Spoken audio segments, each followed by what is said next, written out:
All right, welcome everybody. This is really looking forward to this. Is the second part in our series. We've got here Rabbi Chaim Angel. We're really looking forward to this shiur.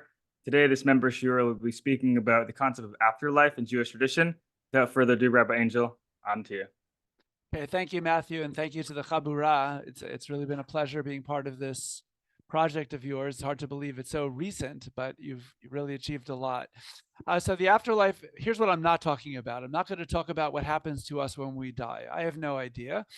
And we don't need to belabor that point.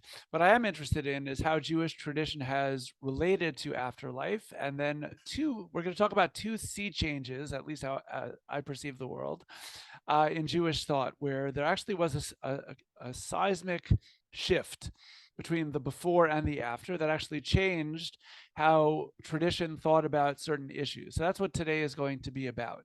We're going to start with the basic point. If you go through all of Tanakh, always a good thing to do, there is virtually nothing whatsoever about what happens when we die. The rewards and punishments in the Torah and the rest of Tanakh are this worldly. When you ask any prophet, what is the end game? What are we trying to achieve? What are we marching toward? It's always going to be Yemot HaMashiach. It's going to be the Messianic era, which is still in this world. There's not a peep, at least not explicitly, about any kind of soul world, heaven, hell, or any other version of it at all.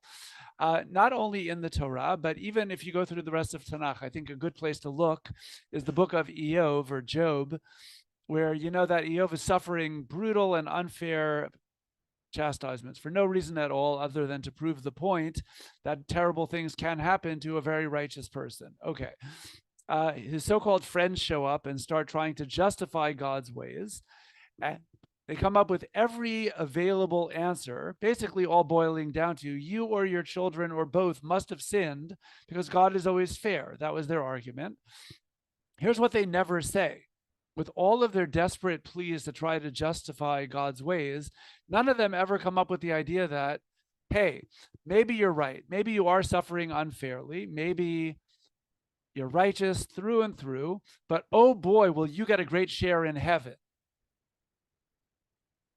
And that's because that answer was not an available answer in the biblical period, at least for most of the time.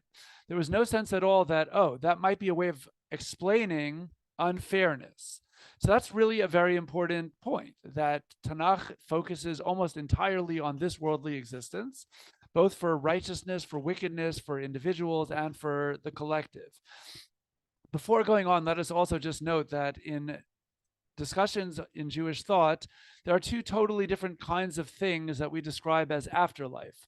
One is a bodily resurrection that's part of Yemot HaMashiach, part of the Messianic era.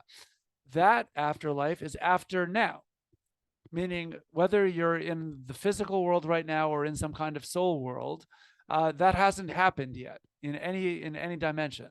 So we have this Messianic era / resurrection, Tchiyat HaMetim. That whole zone is after today. I don't know how far off. Hopefully, Mashiach comes sooner rather than later, but it's in the future. And then there's another kind of afterlife that's an individual soul world, whether some kind of positive one or negative one or somewhere in the middle. That's going on right now. It's just that you and I are not there because you and I are here in the physical world. But other people who have long since died or died yesterday are there in some capacity. So that's after an individual's life, even if it's going on currently, just not for us. Okay, so there are two totally different kinds of afterlife. If you ask Rambam, Maimonides, where are there references to either one of these two types of afterlife in Tanakh, in the Bible itself? The answer is nothing regarding the soul world, nothing explicit. And there's only one explicit reference to the resurrection, and that's in the very late book of Daniel. So I have here the sources both in English and in Hebrew. I'll read them in English, but you have the Hebrew as well if you'd like to look along that way. Many of those that sleep in the dust of the earth will awake, some to eternal life, others to reproaches, to everlasting abhorrence. And the knowledgeable will be radiant like the bright expanse of the sky. And those who lead the many to righteousness will be like the stars forever and ever. Very nice. So here, all the way at the end of the book of Daniel, which itself is all the way at the end of the biblical period, there's reference to an individual resurrection. But there is nothing explicitly prior to that. And in fact, many times you expect some kind of discussion of it, but it's simply not there. So the question is, how do you interpret the evidence? So for a very long time, there was a world of difference between traditional rabbinic thought and academic Bible scholarship. Traditional thought insisted very strongly that the belief in the resurrection goes back to the time of the Torah. This is an ancient and eternal Jewish belief. It is not a newfangled belief that occurs for the first time in Sefer Daniel, in the book of Daniel, but rather it's something we've always believed in. Academic scholarship, on the other hand, tended to maintain that since we have no explicit reference to a resurrection prior to the book of Daniel, it must be that this belief crept into Judaism at a much later date than the Torah. So for a long time, there was a friction between tradition and the academy with regard to the historicity of this belief and just how ancient it is. It's only in more recent times, John D. Levinson wrote a book. John Levinson taught at the Harvard Divinity School for many years.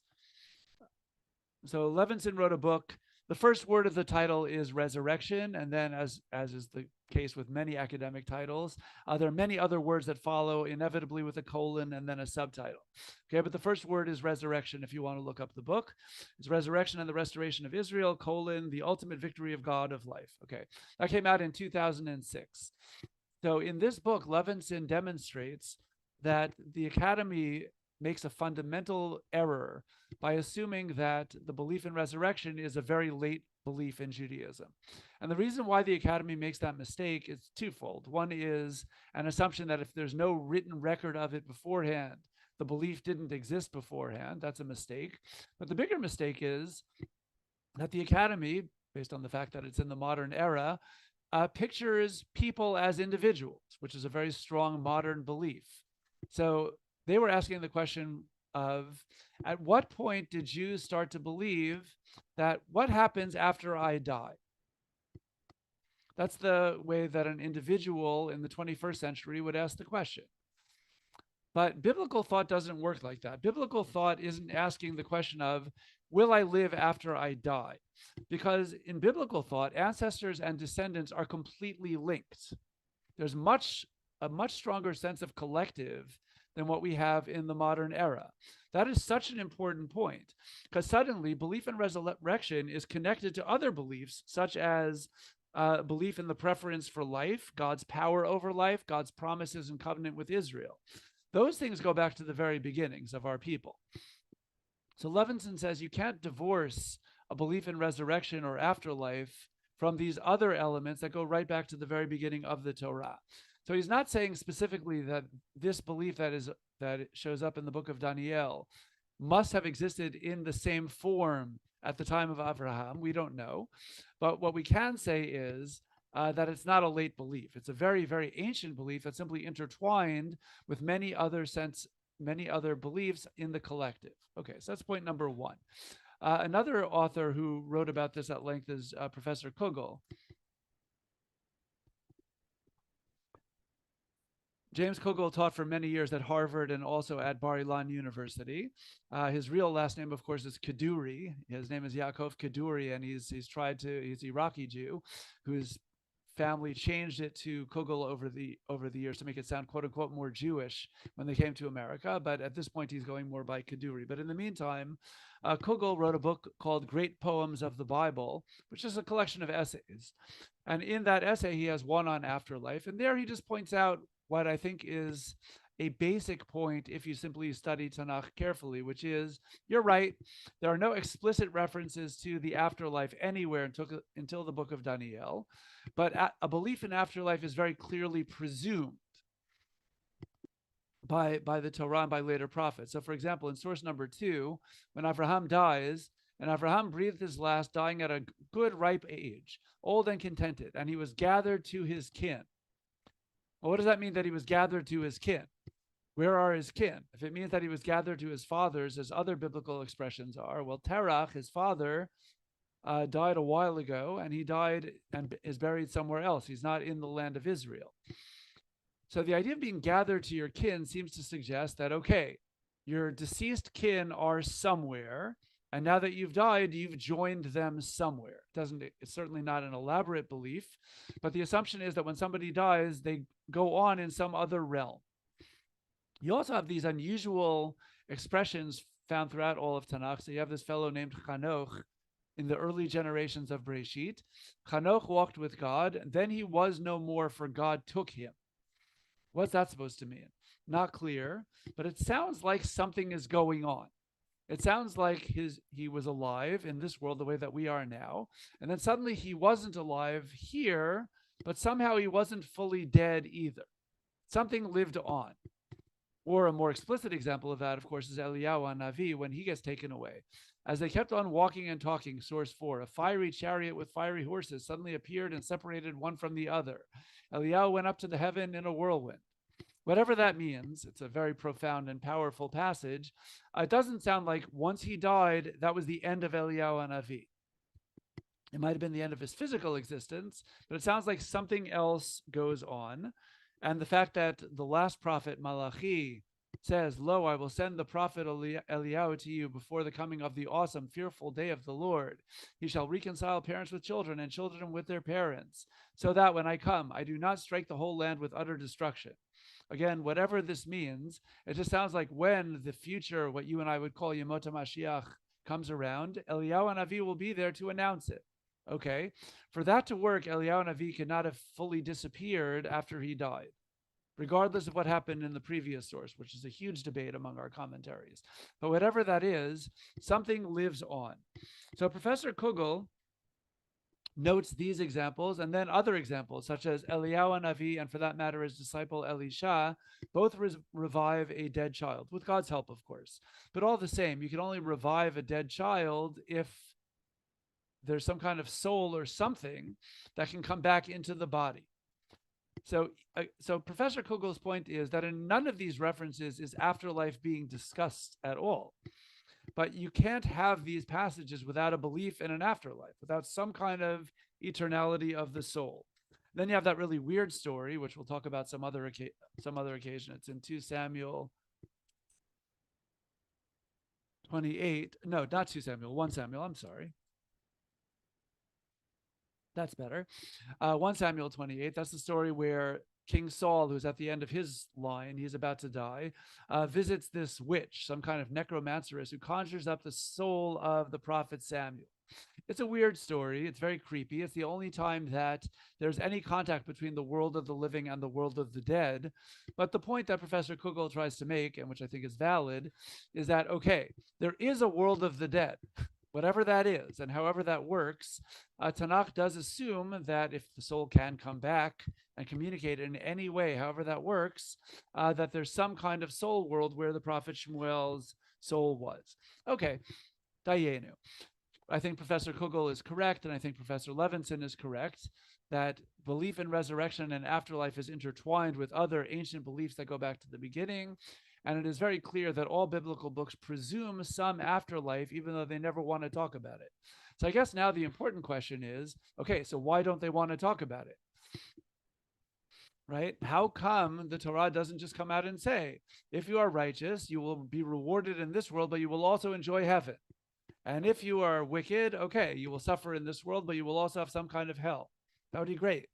Just come along and say it, to say it explicitly somewhere. And yet the Torah and the rest of the Tanakh never comes around to do that. Why not? So I think one of the most compelling answers that I've ever seen is by Professor Umberto Cassuto. Excuse me. Cassuto was born in Italy in the late 19th century, then made Aliyah in the 20th century and taught at Hebrew University until his death in the 1950s. Cassuto notices something very, very interesting. You know, when you read the Gan Eden, the Garden of Eden story, there are two special trees over there. There's the Eitz Hadat Tov Hara, the tree of knowledge of good and evil, and the Eitz HaChaim, the tree of life. So the Torah doesn't elaborate on what these trees are supposed to do if you eat of them. But it is very clear that the tree of knowledge is the important tree in that story. And the tree of life is almost like an afterthought. meaning Adam and Chava, Adam and Eve, could have eaten of the tree of life as long as they wanted until they were expelled from Gan Eden. And suddenly God gets all concerned. Oh no, I don't want them to eat of this tree anymore. So he banishes them and surrounds the tree with these kruvim to make sure that nobody eats of the Eitz HaChaim, of the tree of life. Sounds like the tree of life gives you physical immortality or some version of that. Certainly the way the Torah describes it, whereas the tree of knowledge does not. It created some kind of consciousness, which our commentaries discuss, that Adam and Chava did not have prior. Okay, Kasuta notices the following. Every culture in the ancient Near East had a something of life. It could be a tree of life, a plant of life, a drug of life, some kind of thing where either you or the gods, if you consume it, live forever. Everybody had that. Nobody had a something of knowledge of good and evil. That element of the Gan Eden narrative has no precedent in ancient Near Eastern literature. The reason why this is significant is because he can now explain what the Gan Eden story is doing. At the very beginning of Tanakh, the Torah is announcing, hi everyone, there's an afterlife, but we're not going to talk about it. We're not going to focus on physical immortality or the immortality of the soul. We're going to focus on righteous behavior in this world on a personal and national and international level, where the goal is going to be Mashiach. The goal is going to be a perfected individual, a society of righteous individuals, and ultimately a righteous world. That is Tanakh's vision, which is great. And in fact, if you go cover to cover, again, if you ask the Nevi'im, if you ask any of the prophets, why do you wake up in the morning? Life is so tough for you. People hate your guts. Nobody's listening to you anyway. Why do you get out there and preach in the shuk? And why do you go to the kings? And why do you go anywhere? And they would all tell you without even flinching, well, we're trying to bring Mashiach. We have a vision of what the Messianic era could be. We see the world the way that it is, and oh boy, it has problems. And we are trying night and day to correct it so that we can achieve this vision. And this vision is a fully this worldly blessed existence for all humanity. Okay, that's what they all want. But then something happened all the way at the end of the biblical period. There's a problem that Tanakh raises before we get to the end of the biblical period. There's a problem, and that is a problem that we would think of as a problem of unfairness. The world is unfair, at least enough of the time. It only needs to be unfair once and we have a problem, but it's unfair a lot more than that. The kind of unfairness that I'm talking about is that good things happen to bad people and bad things happen to good people. It's not a new question, nothing original that I'm raising. Tanakh is fully conscious of this problem, and it is indeed a problem. The reason why it's a problem is because God created the universe. He is all powerful. He is all knowing. He's involved in our world. There is some kind of providence, and he promises reward and punishment, and God is fair. The idea that there can even be one exception is a disaster.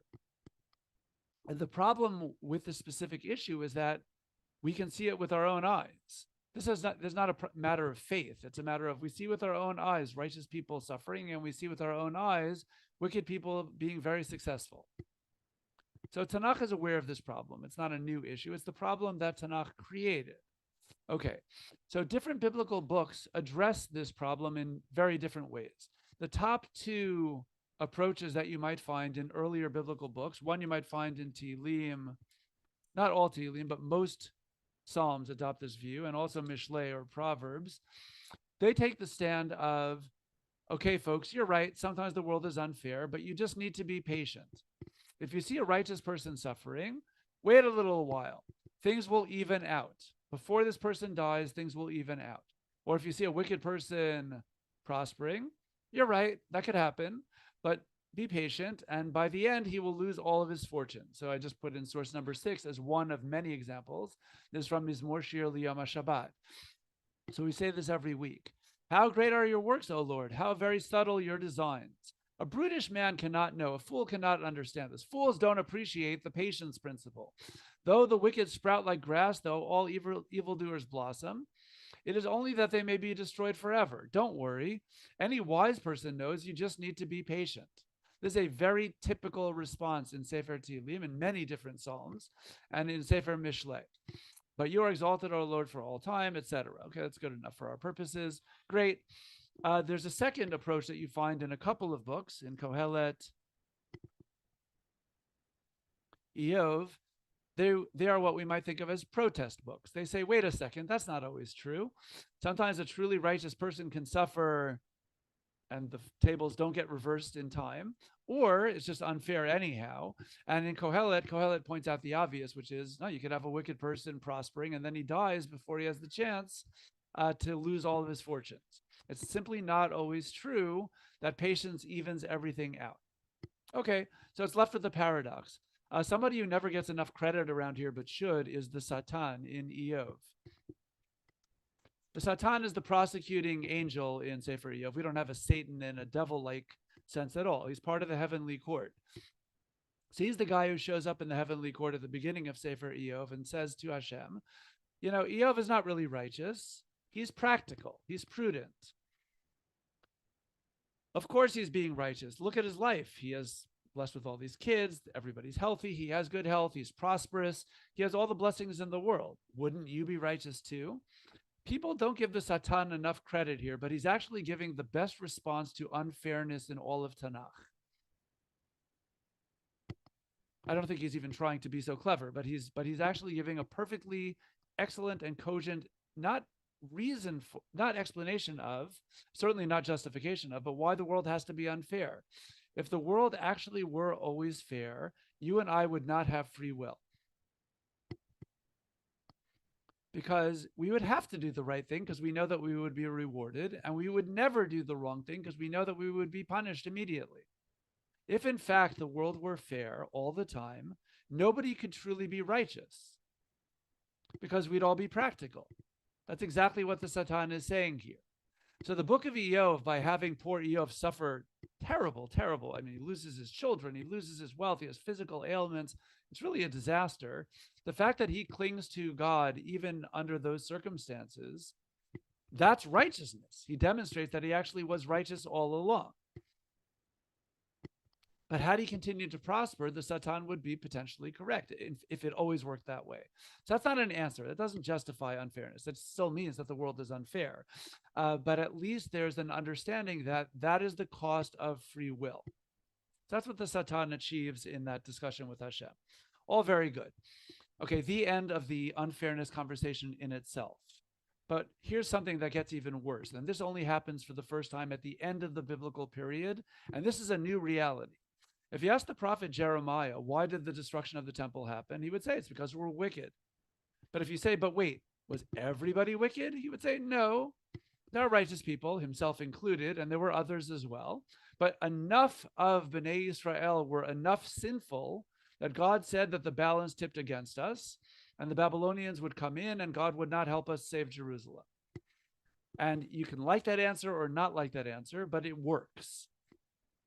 But then something new happened after Jeremiah's time. That in the Second Temple period, for the very first time in our history, it worked out that if you were righteous and kept faithful to God and the Torah, you were at the very bottom of the totem pole. And if you were wicked, you were able to move up the social ladder. If you intermarried with wealthy non-Jews, then you moved up. And if you righteously married a fellow Jew, then you remained at the bottom of the pile. If you cheated on your tithes, your ma'asrot, well, then you had more money. If you gave your tithes, then you were broke. It was always worse. And so for the first time in our history, we had this very weird situation where Malachi can't say, oh, God is punishing us as a collective because some of us or enough of us are wicked. Here, all the righteous people were looking around saying, wait a second, the wicked people are doing great, and we are suffering precisely because we are righteous. That's a new reality that was unattested in Tanakh up until this point. So we see this in the very last prophet, Malachi. You have wearied the Lord with your talk, source 7. But you ask, by what have we wearied him? By saying, all who do evil are good in the sight of the Lord, and in them he delights. Or else, where is the God of justice? The righteous people are complaining here and saying, wait a second, the wicked people are doing great. So A, it sounds like God likes them more, or B, at the very least, God is unfair. And Malachi, meaning God, through Malachi, says something that no prophet has ever said before. Behold, I am sending my messenger to clear the way before me, and the Lord whom you seek shall come to his temple suddenly. As for the angel of the covenant that you desire, he is already coming. He shall act like a smelter and purger of silver, and he shall purify the descendants of Levi and refine them like gold and silver, so that they shall present offerings in righteousness. Then the offerings of Judah and Jerusalem shall be pleasing to the Lord, as in the days of yore and in the years of old. And you shall come to see the difference between the righteous and the wicked, between him who has served the Lord and him who has not served him. I can't overstate how much of a big deal this passage is, all the way at the end of the prophets.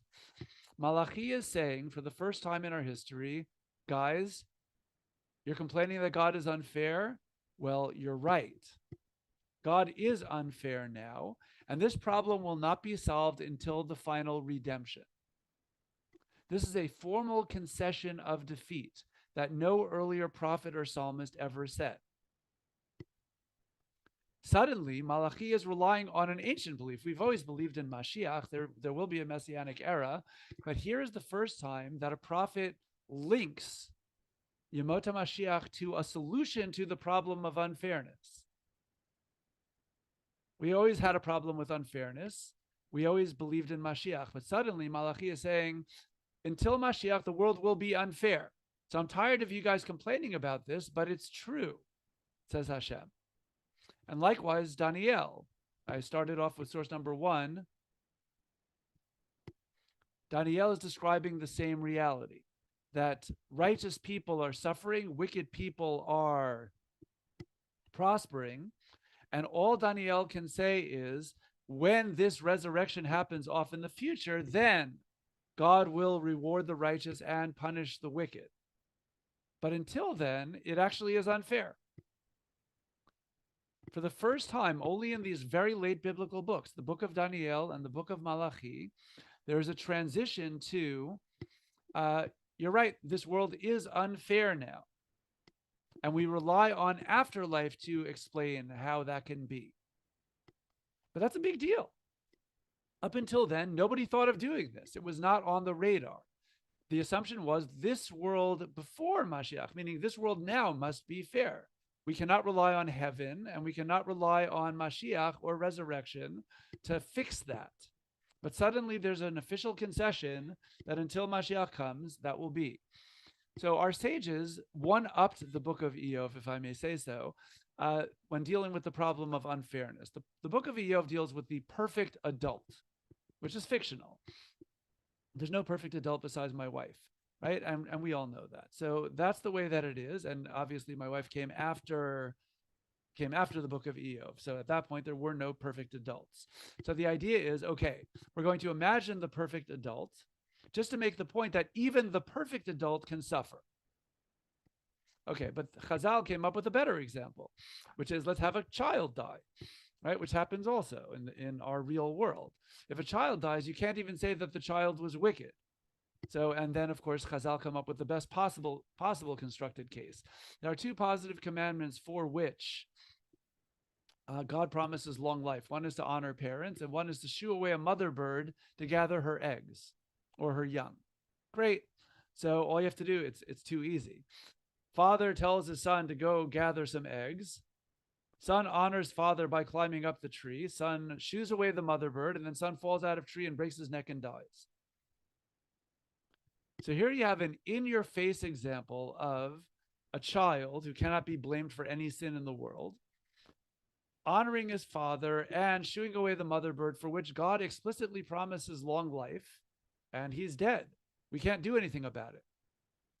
So that's a better example than Iyov, because at least Iyov, the friends can come and say, look, Iyov, no offense, but you must have sinned somewhere because people are not perfect. Fine. But you can't tell that to this kid or his father, or to us who are looking at this story. So the rabbis discussed this at the very end of Masechet Chulin. It was taught, Rabbi Yaakov says, there is no precept in the Torah where reward is stated by its side, from which you cannot infer the doctrine of the resurrection of the dead. Thus, it's in connection with honoring parents, it is written that your days be prolonged and it may go well with you. Again, in connection with the law of letting the dam, that's the mother bird, go from the nest, as it is written, that it may be well with you and that you may prolong your days. Now, in the case where a man's father said to him, go up to the top of the building and bring me down some young birds, and he went up to the top of the building, It could be a tree also, by the way. Let the dam go and took the young ones, and on his return he fell and was killed. Where's this man's length of days, and where's this man's happiness? But that your days may be prolonged refers to the world that is wholly long. It's afterlife. Look at this. It doesn't refer to this world at all. This is a reinterpretation of the entire Tanakh. The Torah is promising long life in this world and a blessed life in this world. And Rabbi Yaakov here is reinterpreting the entire Tanakh to say, no, this promise cannot refer to this world because we know that it's untrue. Rather, it must refer to afterlife. That it may go well with you refers to the world that is wholly good. So this is a sea change in Jewish thought, starting with Malachi and Daniel, the very end of the prophetic period, going into the Talmud. And once you go through rabbinic thought, you see that this is part of the package now. That afterlife, we've always believed in afterlife. That's not a new belief. But the idea of using afterlife to solve the problem of unfairness, that was a sea change in Jewish thought. Okay, so that's sea change number one. Sea change number two is Rambam. Rambam, of course, is going to make a sea change because he's Rambam. He does that sort of thing all the time in Jewish thought, and he does it here as well. So Rambam, as you know, tried to harmonize rabbinic Jewish thought with certain Greek philosophers. Plato and Aristotle were among his favorites.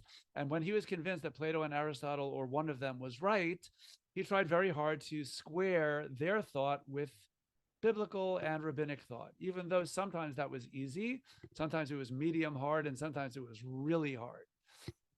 In the case of afterlife, Rambam had a really tough task, I have to say. The biblical vision is, if you ask any prophet again, is we want Mashiach. We want a this world perfected existence.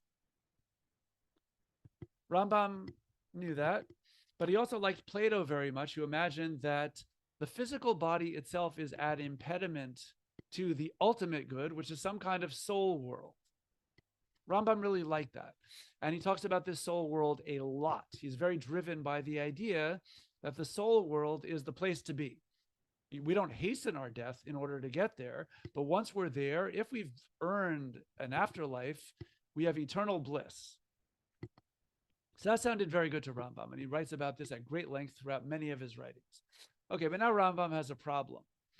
If the soul world is the ultimate goal, right, then what in the world is the point of the resurrection? Why in the world would God take our soul from this bliss and shove it back into our bodies in the Messianic era? Just keep us in this ultimate bliss. Why in the world should he put us back to a much lesser state of physical existence? So Rambam kind of is stuck. The prophets would tell you that Mashiach is the end game, and Rambam is telling us that heaven is the end game, or some soul world equivalent is the end game. So he's very not so subtle about this. In his Laws of Mashiach, in source number 9, Rambam makes a little subtle move to try to show that it's all in sync. In the Laws of Kings, this is the last chapter in the Mishneh Torah. He's discussing Mashiach, the Messianic era. So he says like this: the prophets and sages longed for the Messianic era, not so that they could rule the world, not that they could dominate pagans, not to receive honor from the nations, nor to eat and drink and be merry. Rather, they longed for it so that they would be free to learn Torah and wisdom, and there would be no oppressor or distraction. In this way, they would earn a share in the world to come, as we explained in the Laws of Repentance. Okay, this is tremendously brilliant. What Rambam has just done is he's reinterpreted the whole messianic idea to try to square it with the Platonic idea. What he's telling us here is all of those prophecies about Mashiach, which is the end game for the prophets, right? Rambam's saying, no, it's not. The Mashiach simply enables us to spiritually perfect ourselves 24/7 because we have no poverty, we have no enemies. We could actually just devote ourselves to God so that we can get a share in the world to come, so that we can go to heaven one day. This is a tremendous change. This is a game changer. And Rambam, throughout his writings, is very consistent with this. What's the point of the resurrection? Okay, God will take us out of this ideal soul world, put us back in our bodies so that we can be judged. But then, of course, we'll die again and go back to heaven because that's where we belong. Well, the other rabbis didn't miss this. They thought that Rambam had way overstepped the boundaries of interpretation here. I was advancing a philosophy that was foreign to Judaism. And so there were huge fights, both in Rambam's lifetime and afterwards, over how could Rambam do this. And they insisted, what in the world is the point of a resurrection if God is going to put us back in heaven? If heaven is the end game, fine, just put us there and leave us there, leave us alone. And so this became quite a big debate in the medieval period. One of Rambam's major antagonists was somebody named Rabbi Meir Abulafia. He lived in the 12th century in a book called Yad Ramah. That was the name of his book. He blasted Rambam, but many others did also. He felt that this was a grave overstepping of interpretation, that he was importing Platonic thought into Judaism in a way that totally reinterpreted all of Judaism. And that's simply not what it is. So there's simply a big battle. Okay. So I'll tell you why I'm interested in this topic. It sounds so abstract, right? This is like, okay, whatever it is. Let it all be the way that God wants it. We'll all figure this out ad mea ve'esrim, and we'll all know what the truth is when Mashiach comes. Why have these passionate fights? The answer is because it's not just an abstract battle. Part of it is how much you should incorporate Greek philosophy into Jewish thought. That is something that affects us today as well. Not just Greek philosophy specifically, but outside wisdom, however you want to call it. Not just specifically Greek philosophers, but any outside wisdom into Torah. That's one element of this battle, but there's a much more important one. One's belief in afterlife directly shapes how one lives now. Because if you have a sense of what your ideal endgame is, then hopefully you shape your life to try to move toward that now. So for example, if heaven is the end game, then you have to do whatever it takes to perfect your soul now in order to get a good share in heaven. It directly affects your life now. It's not just an abstract philosophical debate, it's a life-changing debate. So if you believe that heaven is the end game, well then okay. Our primary goal in life should be to live as righteously as possible, cling to God, and get as big of a share in heaven as we possibly can. If our goal is Mashiach, well, that's this worldly perfection, then our goal should be to dedicate ourselves to the community as much as we possibly can here. It's not about personal righteousness as much. It's about how can we build a better society and a better community. Well, that is a drastically different goal, and it completely affects how we live.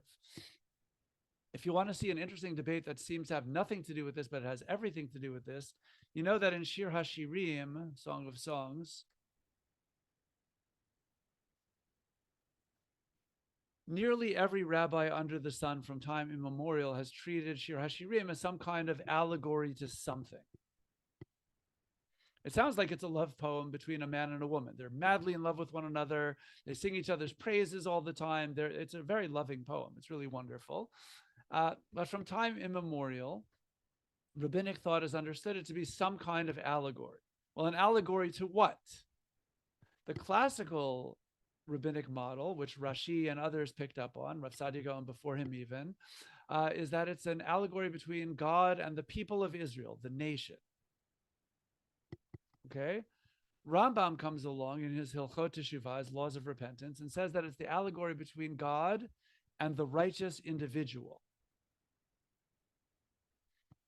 So even in something like Shir HaShirim, it's about whether you're focused on the community or whether you're focused on the righteous individual, or the longing of the one person's soul to reach out to God. This debate simply reflects exactly what you and I are talking about today, which is what is the ultimate goal? The development of the ideal community, or the ideal of the development of the ideal righteous individual. And of course, the conflict will come up. Let's say a society is seemingly incorrigible, it's simply not correctable. Is it better to withdraw from society and to live righteously anyway? Or is our goal still to try our best in any way that we can to build a better community? If you ask any prophet, the prophets stayed with the community. The prophets were miserable because of that, but they tried their utmost to live among the people, to live among even very wicked kings, and to try to improve in any way that they can those people, because that's what the prophetic vision is. The prophetic vision is to build the Yemot HaMashiach, to build a perfected this world. even though Rambam personally was very involved in society, he was a doctor, he was the leader of a Jewish community, his position is open to isolationism, right? His philosophical stand is that it's really about the development of the righteous individual. So let's fast forward to today, and with this, we'll kind of wind it down. In a secular world, very often there's no God altogether, let alone afterlife. So people who grow up in a secular world and with a secular belief system believe that this world is all that there is. If you believe that if this life is all that there is, that also drastically affects how you live this life, whether it's a hedonistic lifestyle, whether it's a health craze with the goal of living as long as you possibly can, or living as physical of a life as one possibly can, or even you could become an idealist and say, I'm desperately trying to change the world now because this is all that there is. But one's view of afterlife always affects how you live your life. So a secular view that doesn't have afterlife drastically impacts on an individual who lives a secular lifestyle. Those religious systems where afterlife is the end game and the whole point very often spend a lot of time trying to attain that afterlife because it's usually a very good afterlife in their belief systems. The problem with any of those systems is it puts way too much power in the hands of the clerics, because suddenly they're the ones who seem to know what it takes to get to that afterlife. So if they tell you, open up a soup kitchen, feed the poor, live humbly, give up your seat on a bus or on a train to an elderly person or a pregnant person, great. That would be a great use of afterlife. That would be a way of saying, okay, you can attain afterlife by living a truly pious life. But if the same clerics tell you, blow up school buses of infidels, wage war against the world, or kill all those who don't agree with our belief system, and that's how you will get a share in the world to come, well, then people who do that are not crazy and they're not irrational. They're actually doing what makes the most sense. It's a small investment, this world, life in this world, for an eternity of bliss. And so I always am baffled at much of the West when they refer to people who are evil as crazy. Some of them might be psychotic, that's true, but it's not always crazy. It could be an evil ideology that's driving people who perpetrate acts of wickedness. And it's coming from the place of, if you believe an afterlife looks like this, and the clerics are telling you this is how you attain afterlife, this is something that could be very, very wicked indeed. And that's a real problem. That's something that every religious system needs to do some serious soul searching if we ever wish to attain Mashiach. Then lahavdil. I don't mean to equate in anything, anything I'm going to say now to anything I just said. When I was a yeshiva student in Israel some years ago, so part of the curriculum from day one was the fabulous book called Mesilat Yesharim. Mesilat Yesharim was written by Rav Moshe Chaim Luzzatto, who lived in the 18th century Italy. It's a fabulous book. I should read it again. I haven't read it in a few years, but I've read it many times. It's a really wonderful book. But in many, at least boys' yeshivot, including the one I went to, Tanakh was not part of the curriculum. It was primarily Talmud, a little halacha or Jewish thought, and we all had to read the Mesilat Yesharim almost as soon as we arrived. And I'm happy that I read it. It had a huge impact on my life. And when I was 18, who thought about these things? But I think about these things a lot now. If you read Mesilat Yesharim, you don't have to get very far. Here, in his very introduction, in his first chapter, in source 10, our sages of blessed memory have taught us that man was created for the sole purpose of rejoicing in God and deriving pleasure from the splendor of his presence. For this is true joy and the greatest pleasure that can be found. The place where this joy may truly be derived is the world to come, which was expressly created to provide for it. But the path to the object of our desires is this world. So just like that, very matter-of-factly, he tells us that the purpose of living in this world is to get a share in the world to come, which is just an extension of Rambam's teaching, but it's to an extreme. It's the way of saying that the purpose of this worldly existence is simply to garner righteous behavior so that we get a good share in the world to come. Okay. So imagine an 18-year-old yeshiva student getting this from day one and getting no Tanakh, where the prophets time and again are trying to build a perfect society. Well, that's going to have a huge impression on students, not because Ramchal the Mesilat Yesharim is a bad book to read. It's a fabulous book to read. But when Jewish people read it without the background of the Tanakh, which tells us what afterlife is for Tanakh, which is the Messianic era and building a better community, what students end up doing is thinking, oh, I need to live a personally righteous life, whether or not the community around me is any good. But I'm going to ignore the community around me because that's not what's important. What's important is my share in the world to come, because look what it says in source number 10. That has created a remarkable and not always positive reality in the Jewish world, where many very committed Jews don't see building an ideal community or building a better community as important. Because what is important is personal piety, because that's what they're being taught. So the purpose of this shiur, and I give the shiur in many different forms in a lot of settings, because it's really important to me, is to simply make sure that the Jewish community is informed of how important the biblical vision is. There have been two sea changes that have shifted our vision from the prophetic tree of life, good and evil, righteousness in this world to build a better community and ultimately the Messianic era. That's the prophetic vision. Then came shift one, where the Messianic era became a solution to the problem of unfairness. But then the bigger sea change is that Rambam shifted the Messianic era to that's only a means to the ends of heaven, to where Jewish thought has often evolved into heaven becomes the goal to the exclusion of the community, which is what the Tanakh is trying to teach all along. And it's really important for Jews to recognize their own, our own vision, understanding that no, building the ideal community through personal righteousness is the top goal of the entire biblical corpus, and that's ultimately where we need to go. That's what I admire about the Institute for Jewish Ideas and Ideals, as well as the Chabura, our shared work, is about just that. Trying to teach the Jewish ideas and ideals for the purpose of the betterment of the broader community. And with that, I thank the Chabura and all of you for making this sort of teaching possible. I am done with my remarks for the starters, and now we have time for questions, comments, and further reflection. But I thank you again. Excellent. I really, really appreciate that. That was very beautiful. And anyone have any questions? We can give some time to questions now. We'll make sure people get a chance to ask either in the chat or go off mute.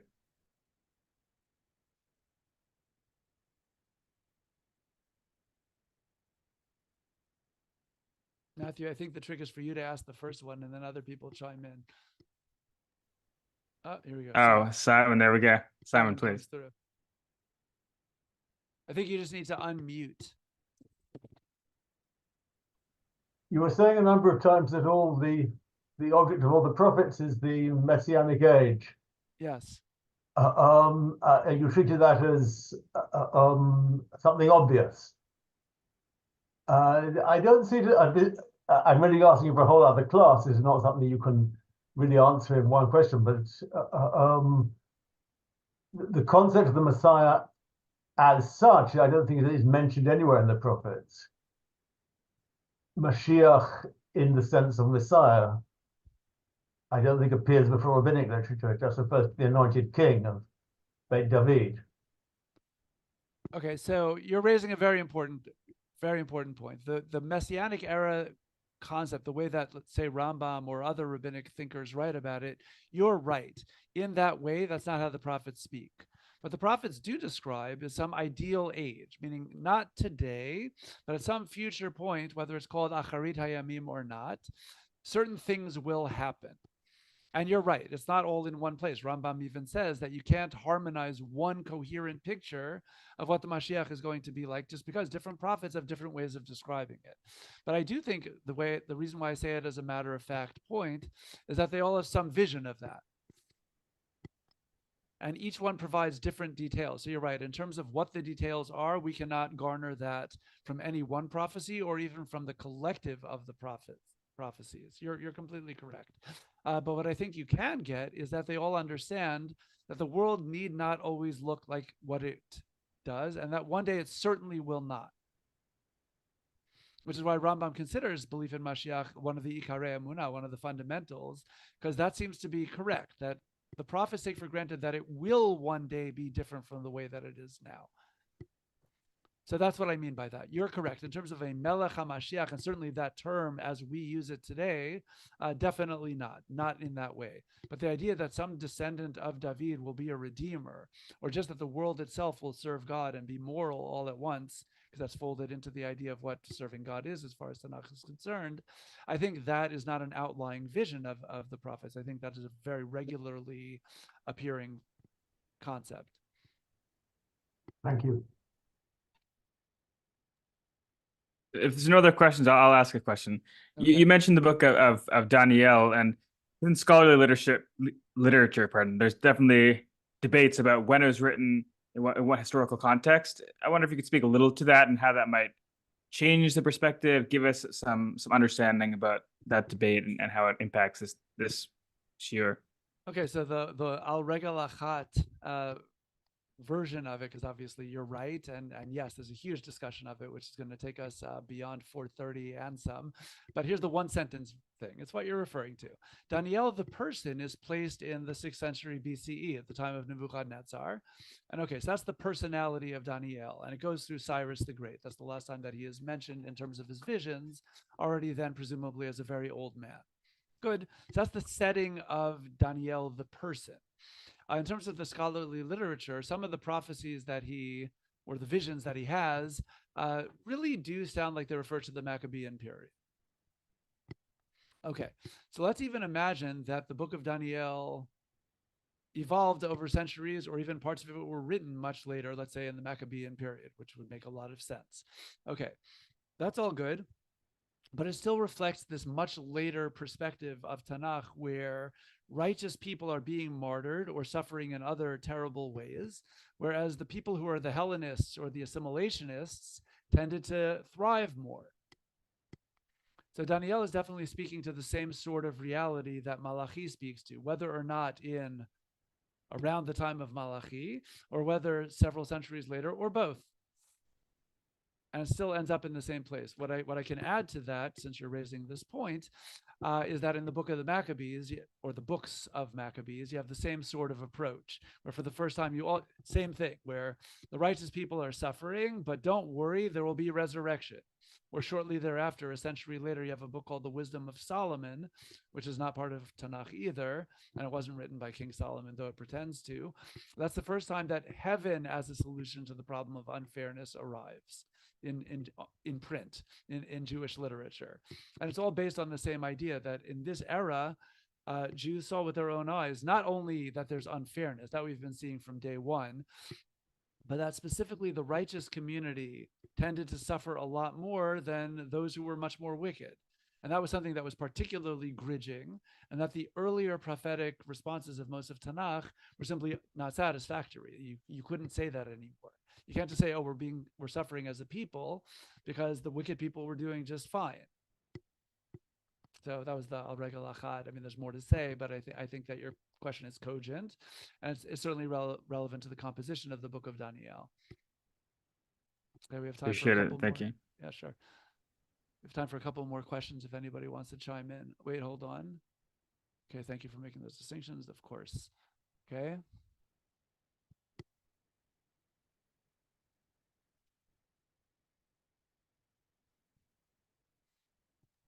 While you're thinking about that last one, so one time I gave a shiur on Afterlife at a program which had concurrent shiurim. So people had to choose. So it was Yeshiva University Shavuot program. So there were 800 people there. So when you have 800 people, husbands, wives, oftentimes children, so you strategize. Okay, should we all go to the shiur that sounds the best, or should we divide and conquer, where each one of us goes to a different one, and then we compare notes over dinner? So I'm the type of guy who's always at the podium or the stender or whatever on time, and I'm chatting with the people in the front row waiting for the shiur to begin. I'm never in the hallway at that point. Okay, so I missed this conversation, but a friend of mine who knows that I would like it was outside in the hallway directing traffic, and so he overheard a husband and wife strategizing exactly like this. What should we do? So the conversation went wife to husband, where are you going? So the husband, without blinking, said, oh, I'm going to the afterlife. And then the wife said, oh, save me a seat next to you. So it was worth creating this shiur, just so that conversation could happen. And it makes sense. I think that that's just grand. I like that kind of stuff. I think it's hilarious. So I thought I would share while we wait. But we still have time for one or two more comments. If you would like to bring them up, this is a great time to do it. Otherwise, I'll use this opportunity to thank the Chabura once again for having me. It's really a joy and pleasure and privilege to learn together with you, and thank you for building this fabulous community of learners that you have built to be able to explore so many different areas of halakha, of Jewish thought, and beyond. It's really an amazing program. So I want to thank the senior rabbi and all of you who put in so much time and energy and effort to make this possible. So I thank you and bid you farewell, and I look forward to learning some point down off in the future, God willing, in this worldly existence. So, thank you very much. thank you all. Pleasure. Wish you all the best. Thank you. Good night.